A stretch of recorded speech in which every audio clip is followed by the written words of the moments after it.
Then let me show you another game where I was right against Predrag Nikolic. This game was actually played in Greenland. Greenlandic first international open tournament.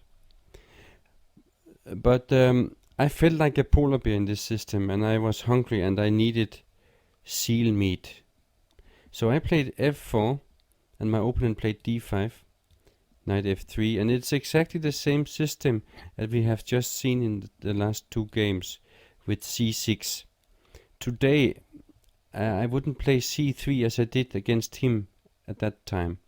I think as it comes now with queen b6 and d3, then we now know that knight h6 is not a good move because of e4. But knight f6 instead is interesting because it is preventing me from playing e4.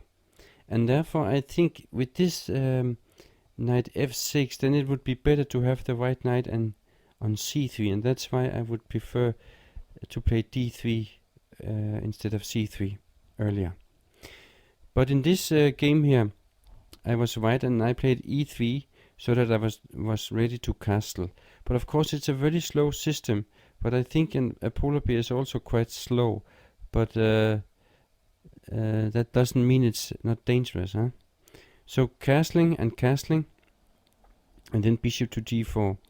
Then I played my king away from this h7 g1 diagonal so that I can later play e4. Knight d7, queen c2, and then he took on f3 and played e5. Even though my pieces are still not moved yet from the queen side, then my position is okay, and I have okay options. I play e4. This is a typical move in those type positions here. It's a good move. Take, and then rook to d8. Then came knight a3, and after rook e8, then I played a very typical move, a move that you should keep in your mind. f5. Often this pawn sacrifice is just very strong, because after g takes f5, the black king position or pawn structure on the king side has just been weakened badly. And then came bishop g5 and f4. This is also a good method, and of course, I mean, he's a super grandmaster and therefore he knows how to play the position. I don't think my next move is the best, but I played rook e1. Then came h6 and I went back to h4 with my bishop. He took on g3 and I took back. Then came queen c5, bishop g2, knight f8. My bishop went up to h4 attacking the knight. He went to h7 with the other knight from f8. Bishop back to f2, and now I made a sacrifice. I offered him a small fish on a2 because what I really wanted was the seal on g8, you see. The knight is on its way to f5. Now I have sacrificed 2 pawns, but I'm moving to attack here. He went to e6 and I went up to f5.